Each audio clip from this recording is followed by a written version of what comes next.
Bonsoir, bonsoir. Comment ça va? Virginie, en pleine forme. Eh ben, écoutez, moi aussi, ça fait du bien, ça fait Bon, plaisir en tout cas, eh bien, de se écoutez, voir en pleine plaisir forme. partagé. Oui, vraiment, Laurent. Je suis ravie qu'on ait cet échange pour faire un point avec vous qui êtes présent sur tout le territoire national. Alors, on a choisi, nous, dès l'annonce d'Edouard Philippe, de mettre le réseau sous plan d'action. Et donc, on a écrit un plan d'action par semaine. Et chaque semaine, les agences du réseau avaient à travailler une denrée précieuse et sous-estimée qui était leur base de données. On a commencé par les faire mettre à jour en normes RGPD, puis ensuite à leur faire C'est une sortir norme de ces bases où européenne, on a plus, une norme oui, européenne, plus de 20 Laurent. millions, oui, plus de 20 millions de noms d'extraire de ces bases les clients qui étaient potentiellement prêts à repartir vite, qui soient vendeurs, estimés, acheteurs, anciens clients, pour que le jour du redémarrage, chaque agence et chaque collaborateur puisse travailler sur ce que j'appelle les pépites. C'était les acheteurs qui étaient qualifiés A, les estimés qualifiés A, et qui ne perdent pas de temps à retrier tout ça. Et en fait, le message était utiliser ce temps perdu à bon escient pour faire des choses que vous ne faisiez pas avant quand vous n'aviez pas le temps. Donc voilà, ça a été un gros travail de remise en forme. Et puis, on a interdit tout message à dimension commerciale auprès des clients, considérant que ce n'était pas le moment de faire de la promotion de biens ou d'autres choses. Juste prenez votre téléphone et demandez à vos clients comment allez-vous. Ça, c'est bien, c'est vraiment juste la notion de bienveillance, se soucier de la santé des personnes que l'on rencontre en règle générale, même Oui. si ça fait partie, je le sais, Century 21, il y a vraiment une démarche très qualitative d'accueil, de relation client qui est vraiment une proximité inégalée. Mais avoir fait quand même cette démarche pendant le confinement, je trouve que c'est d'autant plus généreux et bravo. On a réalisé un guide de recommandation des préconisations sanitaires et ce guide, il avait trois objectifs. Le premier, sécuriser l'agence lieu physique. Le D'accord. deuxième, sécurité les collaborateurs. Et le troisième, les clients. Et ce guide, il intégrait une nouvelle façon de faire ce métier. Et pour qu'il soit, comment dire ça, plus valable que les autres, on l'a fait certifier par un médecin urgentiste qui s'appelle Dr Kierzek, qu'on voit souvent sur Génial. TF1, voilà, Oui. et qui nous a apporté sa connaissance et ses recommandations sur la bonne façon de pratiquer le métier. Donc, outre le mètre 50, qui est à mon avis la règle la plus importante à respecter avant le masque carrément, c'est d'être à bonne distance des autres. Bon, on a par exemple décidé que les équipes seraient plus ensemble pendant quelques temps, qu'on aurait une équipe A, une équipe B, une qui vient le matin, une l'après-midi, que dans les bureaux trop petits, avec une seule personne et pas deux, que dans les visites de biens, on partait plus avec une seule voiture, que chacun prenait la sienne, qu'on allait privilégier les rendez-vous sur place et pas les rendez-vous à l'agence, les rendez-vous avec découverte téléphonique. Donc, on a utilisé des moyens de communication modernes, comme le téléphone, si on peut appeler ça encore moderne, et les outils de visio pour pouvoir faire des découvertes qu'on faisait avant physiquement, et puis s'interdire des visites où il y a 5 personnes, maximum de préférence dans des biens qui sont vides. Et quand ils ne sont pas vides, il faut que le vendeur soit dans une pièce différente.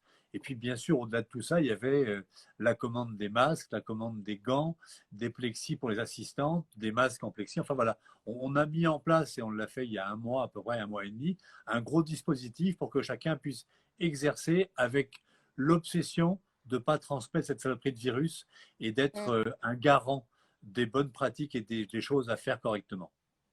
Alors ça, c'est formidable. Évidemment, on n'imagine pas à quel point ça a un coût hein, pour les entrepreneurs, pour les entreprises, pour les grands groupes comme le vôtre, de mettre en place toute cette mise en œuvre. C'est colossal, on n'imagine même pas. Et puis, il y a aussi, bien évidemment, le fait de s'approprier ces nouveaux gestes au quotidien, cette formation, ce kit, quasi labellisé par un médecin. Je trouve ça juste génial. On ne dit pas assez à quel point c'est un investissement économique colossal pour les chefs d'entreprise. C'est quand même bien de le souligner. Il y a des choses qui n'ont pas de prix, la santé en fait partie, et puis vis-à-vis des clients, c'est une vraie marque de respect. Les masques, on les a achetés pour les proposer aux clients qui n'en ont pas. Le gel, c'est pareil. Donc, moi, en revanche, j'ai fait un choix. J'ai refusé d'apposer le logo sur tous ces outils, considérant qu'il ne fallait pas D'accord. utiliser cette pandémie pour faire de la promotion et s'amuser à mettre des logos sur 21 partout. En revanche, on a fait une opération marketing avec une affiche très colorée. Il y a une jaune, il y a une rose, il y a une bleue dans laquelle on dit que les gestes barrières ne font pas barrière au projet des Oui. clients. Voilà. J'adore, Donc, vous avez une phrase que moi j'ai tout de suite vue, hein, c'est nous adoptons des gestes qui ne font barrière à aucun de nos projets. Je trouve ça voilà. Et un génial. hashtag qui est en toute sécurité. Voilà. Mm. C'est la priorité. L'achat d'un logement est une affaire sérieuse qui est à la fois financièrement engageante et à la fois de façon très irrationnelle, qui provoque des émotions particulières. Et on ne veut pas gâcher cet élément particulier en n'étant pas respectueux. Et puis, on est tous des contributeurs de la fin de la pandémie. Plus on Oui, sera loin les uns des autres, plus on respectera les gestes barrières, plus on portera de masques, mieux on se portera. Alors, j'ai appris à dire je ne sais pas, ouais. parce que personne n'a jamais connu un marché dans ces conditions-là. Donc, c'est extrêmement difficile de faire une prévision. Ce que je peux dire, c'est que sur les volumes de vente, il y aura des baisses importantes puisque on a perdu 2 mois et demi de production, que les projets ont été reportés et que sur les Mhm. prix, j'entends des Nostradamus faire des prédictions qui me semblent assez étonnantes parce que la baisse des prix ou la hausse des prix, c'est une espèce d'équation avec plusieurs inconnus. La première était date des confinements, on la connaît. La seconde, c'est Oui. le comportement des clients acquéreurs. Est-ce qu'ils seront au rendez-vous? A priori, des infos que j'ai, c'est oui. La troisième, ça va être le comportement des banques, les taux d'intérêt. Pour l'instant, on est en train de découvrir. Donc, tant qu'on n'aura pas plus de variables qui seront certaines, c'est pas la peine de dire que les prix monteront ou baisseront. On ne sait pas. Oui. Pour l'instant, on redémarre sur le marché avec les prix qu'on avait avant le 17 mars pour voir comment Mhm. ça réagit. On rappelle qu'on est sur un marché d'offre et de demande dans lequel il manque entre 500 000 et 800 000 logements. Et dans un marché Oui. d'offre et de demande, en général, quand il manque des logements, ce n'est pas un signe de baisse des prix. Donc j'ai vu des tas de gens, des experts en expertitude, annoncer des -5, -10, -15, -20. On fera les comptes dans 3 mois et puis on verra si ils se sont trompés ou pas. Moi, je préfère être prudent et dire je ne sais pas. Et puis, ça ne Oui, va c'est rien changer au sérieux. problème parce que ceux qui parlent de baisse des prix, ils pourront la conforter une fois qu'elle aura eu lieu.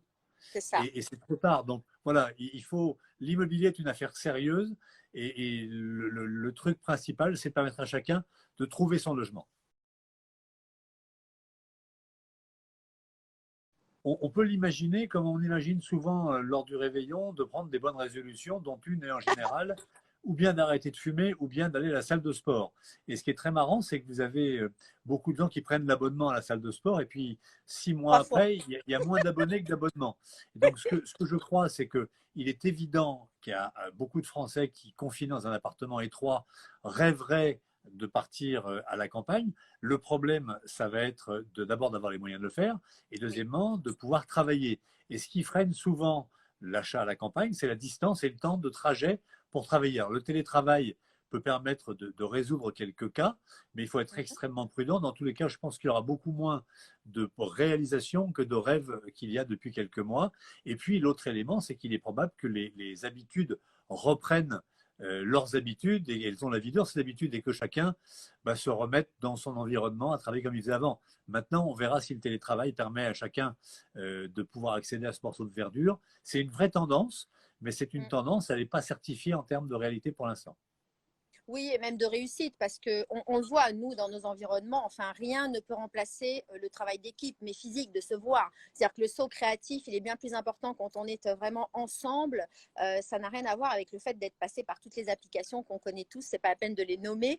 Ou Non, bien sûr qu'on a pu quand même faire ces réunions, mais c'est pas du tout la même, c'est pas le même plaisir en tout cas. Et s'il n'y a pas le il plaisir manque quelque chose. partagé, le saut créatif, à un moment donné, il est freiné, hein.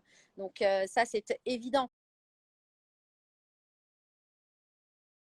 Vous avez aussi une phrase que j'aime beaucoup, que vous avez partagée sur les réseaux, qui est le meilleur est à venir. Ça j'adore. C'est d'une objectivité incroyable. Euh, Franchement, moi, C'est j'ai tout de suite vu. le titre de la convention Century 21 qu'on devait tenir au mois de mars et qu'on a dû reporter au mois de septembre. Mhm. Et étant depuis 32 ans dans ce réseau, j'observe que l'avenir nous réserve de bonnes surprises et qu'il faut l'appréhender avec optimisme, enthousiasme et concentration. Et qu'on vient de passer quelque chose d'extrêmement difficile, avec de la souffrance, plus ou moins forte en fonction des situations, mais que ce qui s'offre à nous, c'est le premier jour du reste d'une nouvelle vie. Et qu'il va falloir bouffer avec enthousiasme chacun des jours qui vont se succéder dans les semaines, mois et années à venir. Euh, le plus dur est sûrement derrière nous.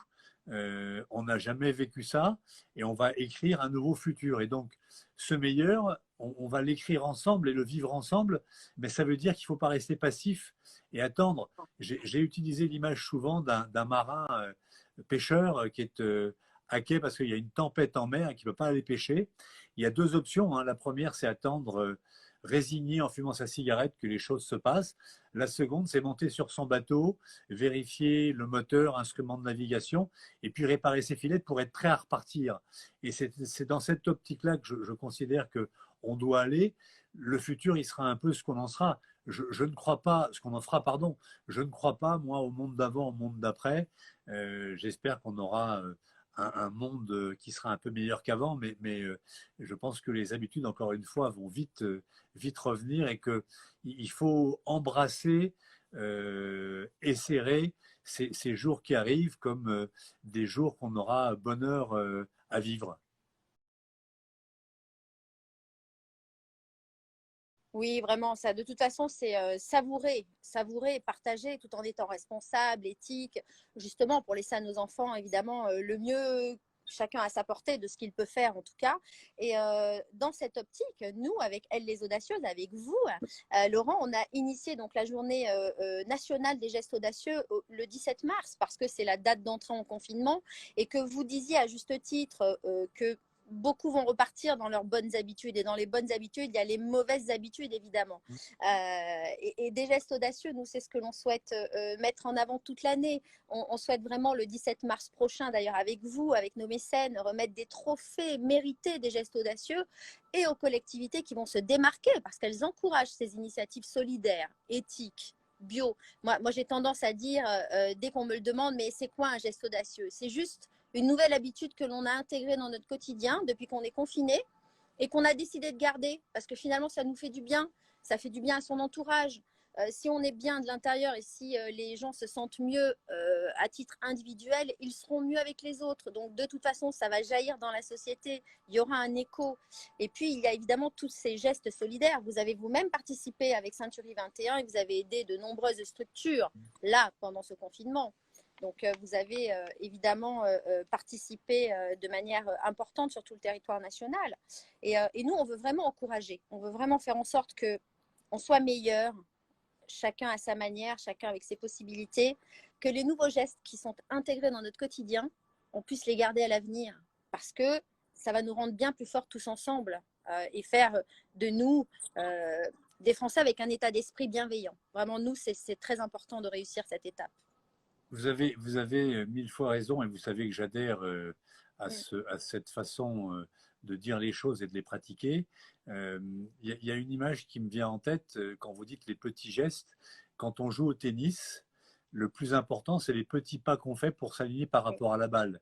Quand on joue au basket, c'est les petits pas qu'on fait avant de sauter. Quand on joue au football, c'est pareil. Et les petits pas, ils sont déterminants, fondamentaux et indispensables. Et je suis certain que en écoutant plus ces enfants, on peut prendre de bonnes directions. Je vous l'ai dit, moi j'ai appris par exemple, quand je me brosse les dents, quand je me lave les mains maintenant, à couper l'eau, et c'est ma fille qui n'est papa, qu'est-ce que tu fais? Il y a des enfants qui meurent de soif. Il faut que tu coupes l'eau quand tu arrêtes de t'en servir parce que tu l'envoies dans les égouts. C'est elle qui m'a aussi invité un jour à acheter une machine qui fait de l'eau gazeuse, je bois de l'eau gazeuse, pour ne plus acheter de bouteilles en plastique. Donc, ce sont des toutes petites choses, mais si les plusieurs milliards d'habitants, je ne sais plus combien on est, 6-7 milliards d'habitants, C'est la se somme mettaient qui compte. tous à faire un petit geste comme ça, j'ai le sentiment qu'on ferait de grandes choses et que ce qui compte, c'est les petits pas qu'on fait Oui. ensemble et pas les grands pas que font certains. Ça, c'est vrai. Chaque pas est une victoire. C'est-à-dire que vraiment, il faut qu'on passe chacun, encore une fois, avec cette notion de plaisir à faire quelque chose de différent et pas quelque chose de tellement important que du coup, on ne va pas savoir comment se l'approprier. Et c'est ce qui va nous faire réussir ensemble, bien sûr. Chaque pas est une victoire. Une victoire, moi, je suis Je suis d'accord avec convaincue vous. évidemment de cet état d'esprit, encore une fois. Mais je crois qu'on est capable. Les Français nous ont montré on est capable d'être à l'écoute, de respecter, pour la majorité évidemment, et d'aller dans le sens de l'intérêt général. Il faut juste qu'à un moment donné, il y ait un collectif, nous avec vous, qui puisse identifier et porter tout ça avec un bel élan sur le territoire national. Vous avez une représentation nationale avec les agences. Vous nous rappelez le nombre d'agences que vous avez, Laurence, sur le territoire national? 900 agences et 7000 dans le monde, mais elles ne sont pas centrées 21 France, elles sont centrées 21 États-Unis, Chine, Japon, Mexique, enfin voilà. En France, c'est 900. Il faut qu'on Mais imagine une vous savez, campagne qui nous permettent de récolter, parce qu'on reçoit beaucoup, hein, spontanément d'ailleurs, les femmes, parce que cette association, c'est elles les audacieuses, donc on a l'impression qu'il n'y a que des femmes, mais oui, des femmes dans l'organisation, mais évidemment, comme avec vous, nous travaillons avec les hommes, et puis dans la campagne des gestes audacieux, tous les citoyens sont concernés, ça veut dire que les hommes et les femmes, évidemment, sont appelés à nous poster leurs gestes audacieux, à nous faire savoir quels sont ces gestes audacieux, et je crois qu'en passant aussi par vos réseaux, par les réseaux de nos autres mécènes, on va pouvoir avoir de vrais relais en région, puisque nous, évidemment, ce qui nous intéresse, ce sont les territoires, et pouvoir, évidemment, d'ici quelques mois, déjà identifier de très belles initiatives solidaires.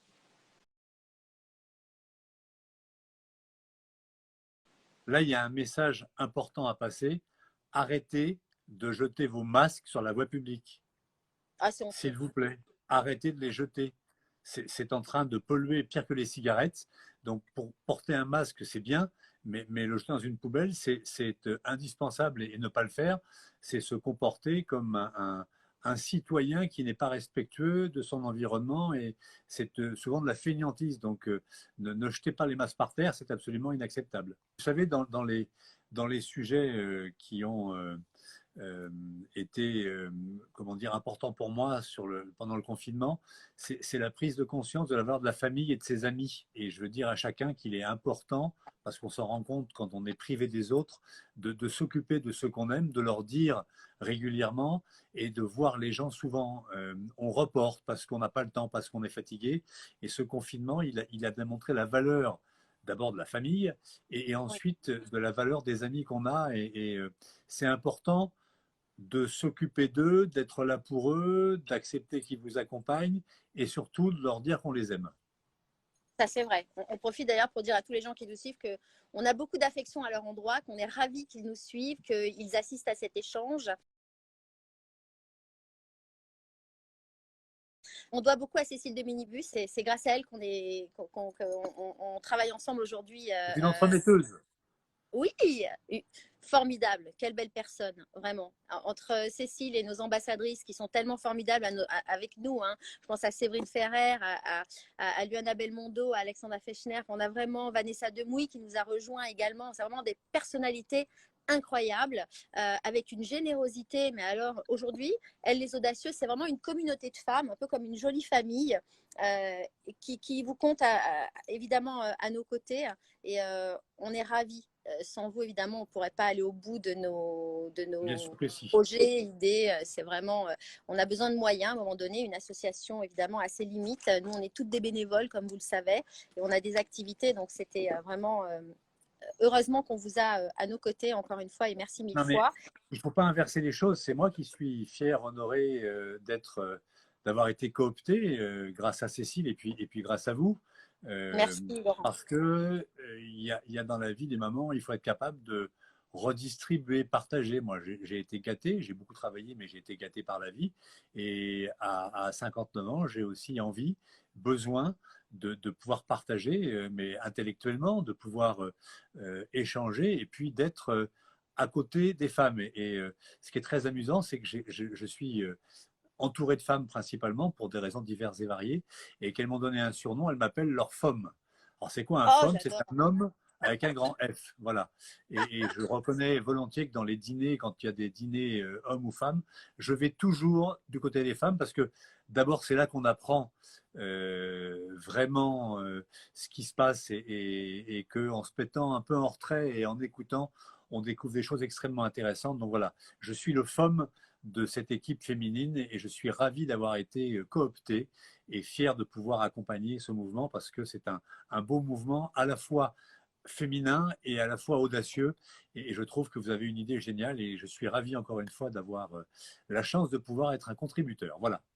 Merci mille fois, Laurent. Vraiment, nous, maintenant, tout ce qu'on souhaite, c'est avoir l'autorisation de pouvoir nous rencontrer, de pouvoir faire ensemble tout ce qu'on a projeté. Moi, je suis ravie OK. de pouvoir voilà, faire soit sur le terrain, soit on va être en mode réunion comme on a l'habitude ces dernières semaines.